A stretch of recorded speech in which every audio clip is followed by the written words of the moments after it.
Stripe is the go-to choice for AI companies, from early-stage startups to scaled enterprises. 78% of the leading AI companies use Stripe to go to market quickly and scale globally. That includes pioneers like NVIDIA, OpenAI, and Perplexity. Stripe has developed cutting-edge tools to improve everything from fraud detection to checkout optimization. Whether you're aiming for incremental gains or planning for enterprise transformation, see how Stripe can help at stripe.com. The new Huggies Snug & Dry are luxuriously soft and ultra-dry. How soft are we talking? Unbelievably soft, irresistibly soft. Doesn't your baby deserve a diaper that's oh so gentle on their tushy? Huggies Snug & Dry helps keep them comfy, cozy, and protected. Experience the unexpected softness and up to 100% leak protection. More parents choose the new Huggies Snug & Dry softness versus the leading premium diaper. Huggies, we got you, baby. If your small business has a problem, you could say, "Ugh, just my luck." But you should say, like a good neighbor, State Farm is there. And we'll help get you back in business. Like a good neighbor, State Farm is there. With a $5 meal deal with new McValue. You pick a McDouble or a McChicken, then get a small fry, a small drink, and a 4-piece McNuggets. That's a lot of McDonald's for not a lot of money. Prices and participation may vary. McDouble meal $6 in some markets for a limited time only. So, you just started using LinkedIn Premium. Now what? Well, on your premium company page, you noticed around 7.5 times more page engagement and 5 times more page views. Well done. And now, new clients are messaging you. All because you're using LinkedIn Premium, which helps you get the business growth you want. Think big, small business. Think big. Start your free trial at linkedin.com/premium small business. That's linkedin.com/premium small business.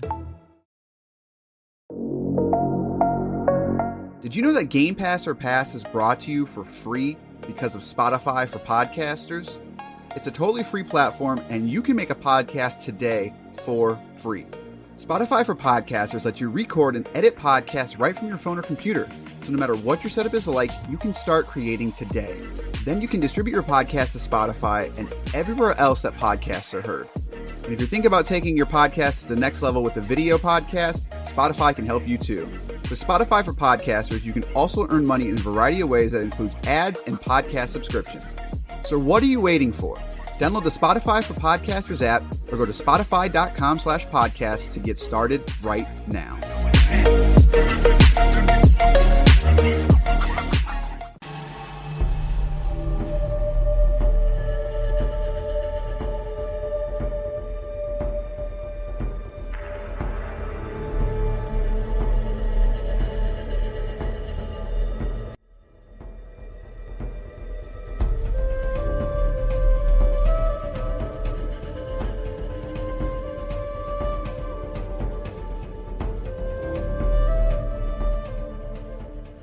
It is now time for a very cursed edition of Game Pass or Pass, the podcast where we play games on Microsoft's Game Pass service, tell you which games to pass on to your friends and which games to douse that torch in water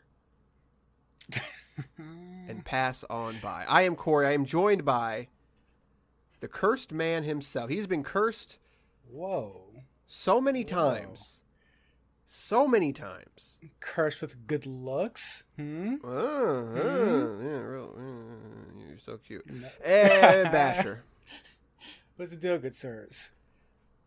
Did I say my name? I'm Corey. I don't know if I said that or not. I don't remember now. I was so focused on you because you're just so cursed with good looks. You're so handsome. We're here to talk about Curse of the Gods. That's what we do in this podcast. We play Game Pass games. If you listen to our last episode, we tell you which ones that might still be okay games, but maybe they're just not worth your time.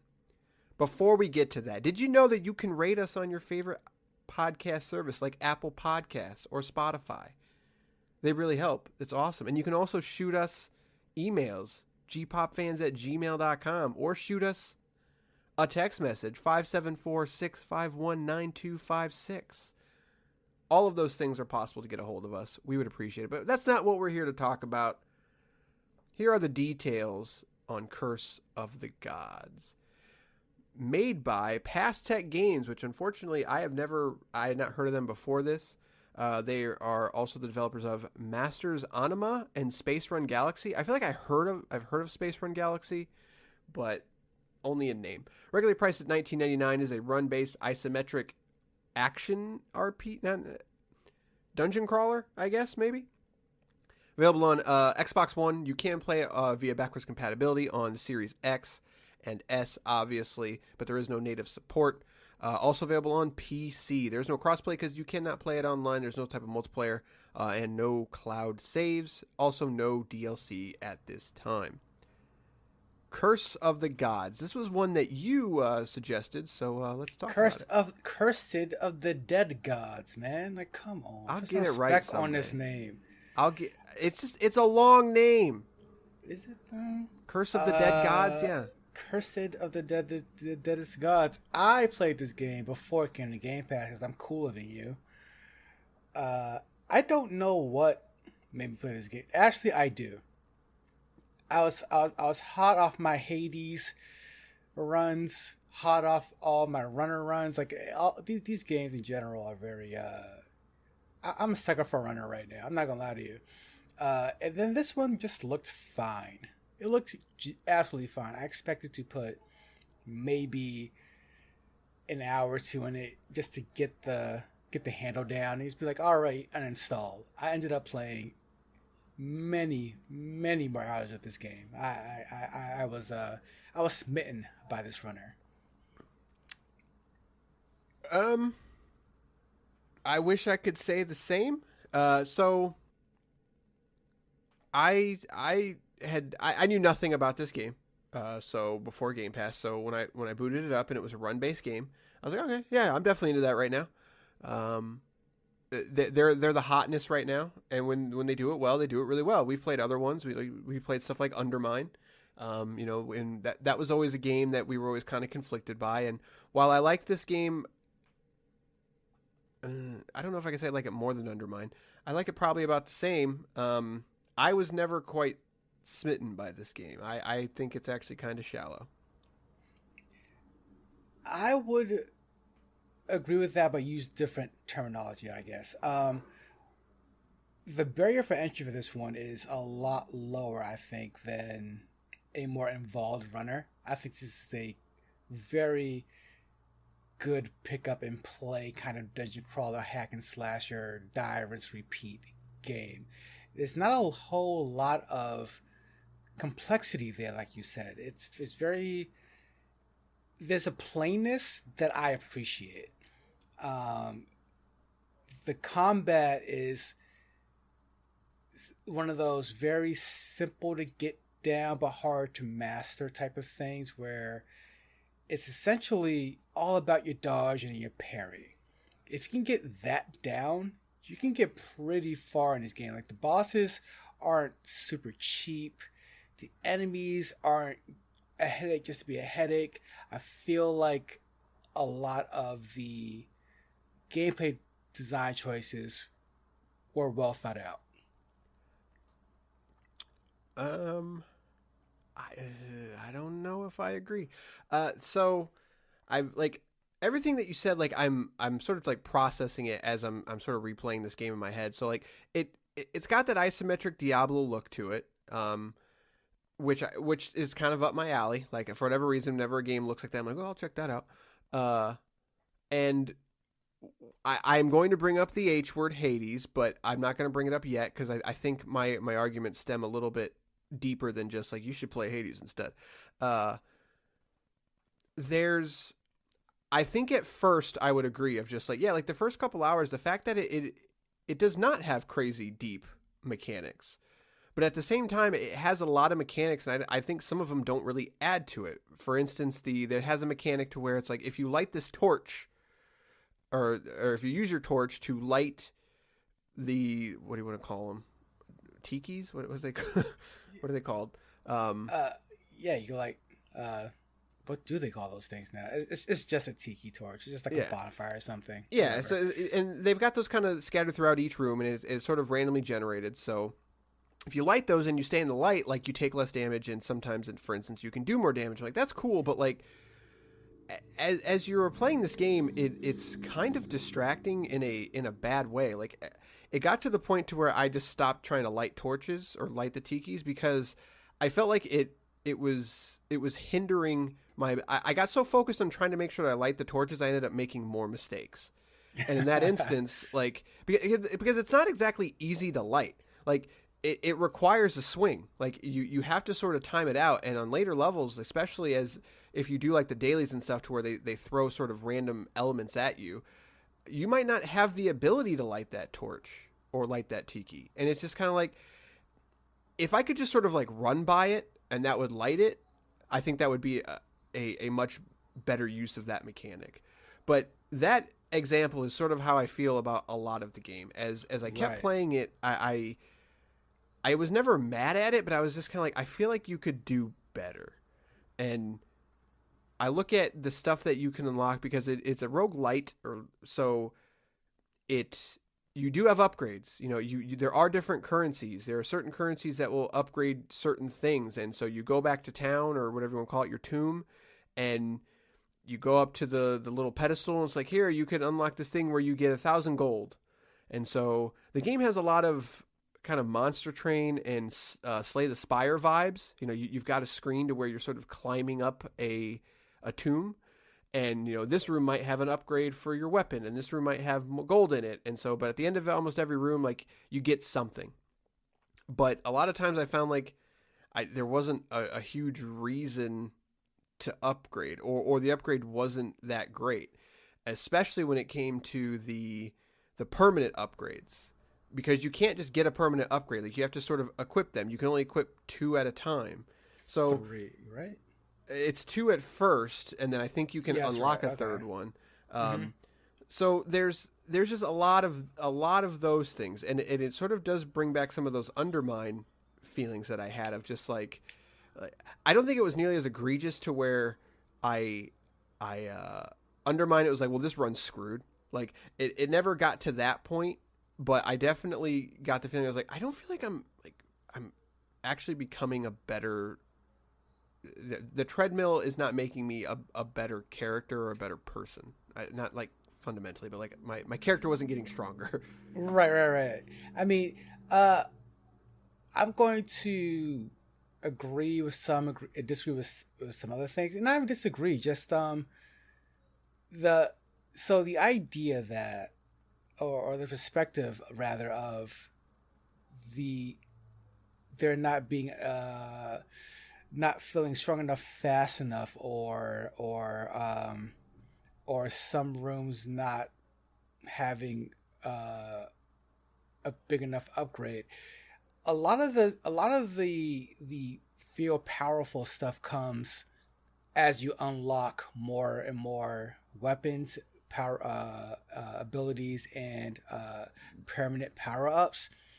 And on the surface, that would annoy me very much so.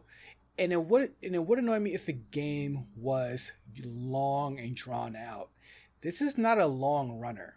This is like, there's only 5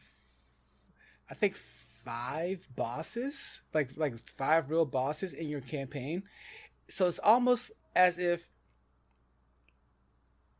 they knew it was short, so they kind of, I think in a clever way, kind of gated your progress a bit. It kind of slowed you down, made more things more of a hindrance. So the idea of kind of lighting the torches so that you take less damage in the light, stuff like that, I feel like, I still think it's very well thought out, because once you start rolling in this game, once you start unlocking certain abilities, I actually preferred to stay in the dark because I had weapons and things that amplify my damage in the dark. I would take risk like double damage and take double damage in the dark, but also deal double damage in the dark. I think I like that it lived up to its namesake. Curse of the Dead Gods, I think it's a game that normally where they would do things to hinder you, I would like undermine, like a lot of it was like, we're going to troll you for trolling's sake, I felt like. Whereas this, I feel like, is you're really kind of fighting a more believable uphill battle.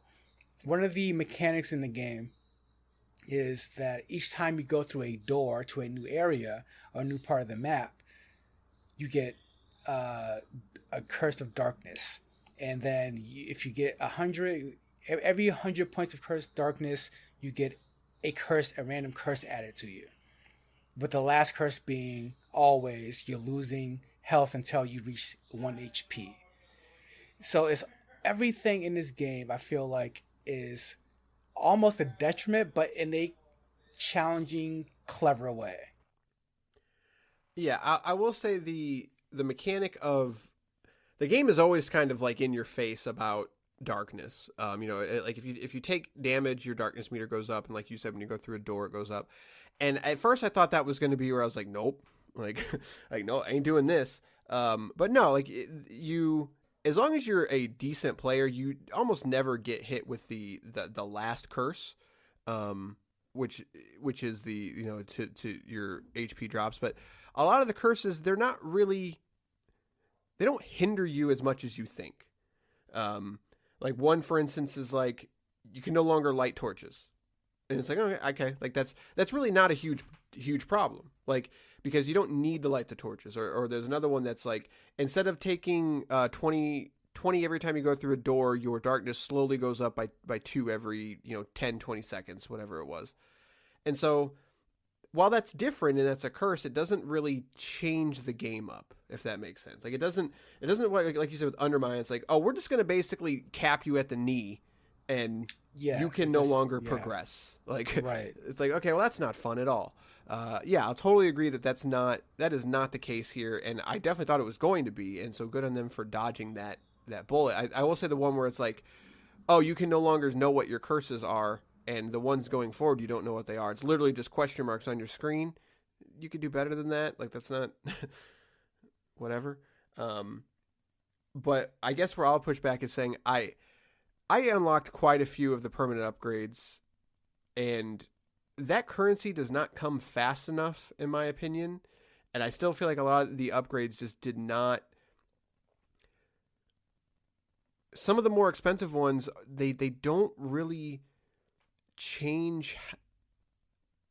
I just feel like they don't change enough. Like, and I think I have to now bring out the Hades comparison, and like Hades is like the Doom, or the it's the Doom of first person shooters, but for this genre. It's the Gears of War for third person shooter. It's just like things existed before it, but it set a new bar, and just like, oh, completely agree. Yeah. And it's super hard for me to not look at that game and look at this game and just be like, I don't dislike this game, but the bar has been set, and it's not even close. Like, it's not even a comparison. Like, even though it's the same exact genre, it's not a comparison. Which is the hardest thing to do for me, with talking about this, bringing it up on the show, because it's like, I also played Hades, one of the best games of all time, period. Doesn't matter what genre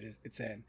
So it's like, to keep that in the over there is hard to do. But that said, I think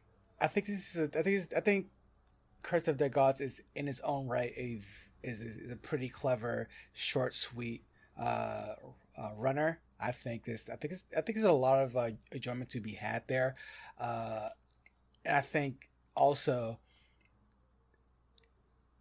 I had a different experience than you, where a lot of these curses, a lot of the buffs, debuffs, they really do matter. They really do stack on, and I think it depends on what kind of run you're having, or even what kind of run you intend to have.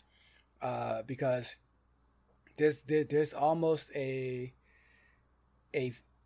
a choose your own build type of feel here, where it was also in Hades as well. They did it better, but where it's like, if you know you're doing more damage in the dark, you almost want to look for that next piece of equipment that's going to double that, triple that, or say, or pile onto that. For example, one of the later permanent abilities that I like to pick was having my greed counter never reset. Your greed counter essentially being a multiplier for gold for each kill you get without getting hit. So by your third, fourth, fifth room, you're rolling in dough, and now your game is so now your run has changed now, because now you have all this extra gold, and you can change how you want to play now. And it's the same with damage output, defense output, elemental output, or effects. So I will disagree with you a bit there. I think it's one of those games where if you look for it, it's there. But if you scratch the surface of it, it's going to appear to be the for lack of a better word, simplistic runner that it is. Okay, so there's two things about that where I'm sort of I agree, but at the same time, like it broke me in two ways. One way is that you have multiple different types of weapons. You've got like two-handed weapons, you've got one-handed weapons, you've got like throwing knives, you've got these claw things, and they each have their own abilities, and the game is absolutely terrible at telling you this.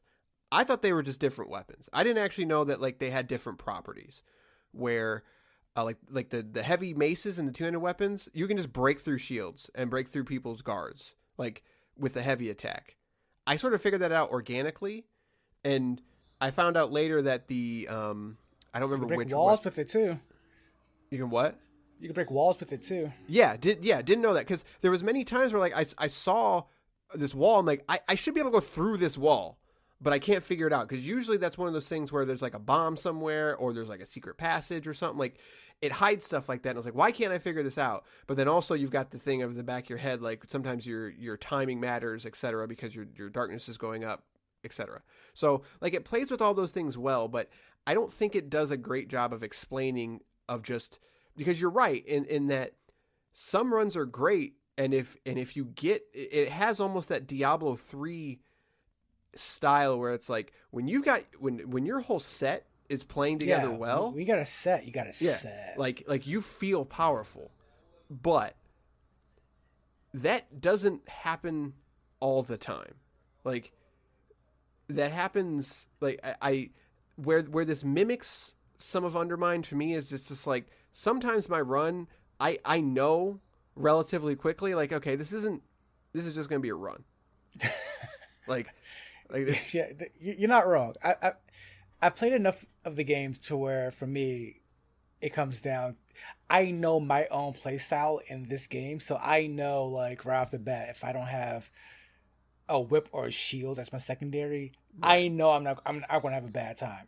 But I also kind of figure, like, there may be players who prefer the gun as a secondary, so I don't know. But I get that feel. But that's where, like, that is the magic of Hades, is that everything works no matter what. Even because I am that person, I always pick the 20% boost because it gives you that incentive to use a different weapon, because we're going to give you 20% of that one currency. I don't remember what it's called, but the currency that upgrades you. But it's like, I am a person like you. It's like I've got a style, but for whatever reason in Hades, whether I've got the shield, whether I've got the sword, it does not matter. I'm going to have a run, and it's going to be awesome. Like, no matter what. And where I thought this game was going to break me in the same way Undermine was. It was just that, like, because the game just constantly wants to put you down, and this game and this game has a mechanic literally built in to put you down, but that's not really where it broke for me. It's that revelation. It's just like sometimes a run is just a run, and for whatever reason, like, I don't want to do that. Like, even as someone who likes to grind somewhat in Diablo games, I don't know what the difference is in my brain, but it's like, I think it's that I needed something else in this game to where even if I just have a run, give me enough currency to where I feel like I'm progressing. And I agree. Yeah. And that doesn't really happen here, where it's, you just have a run and, you know, you might get to the boss, but since the game really isn't that hard, even when you have that great run, usually by the end, like, you're so powerful, like, it's not even a challenge and it's kind of over. Like in Hades, just because you've got a baller run going doesn't mean you're going to survive. Like, the game is still ridiculously hard, especially near the end. And, you know, but you can get better to the point to where it's like, yeah, like, I don't need all that stuff to have a great. If your small business has a problem, you could say, Ugh, just my luck. but you should say, Like a good neighbor, State Farm is there. and we'll help get you back in business. Like a good neighbor, State Farm is there.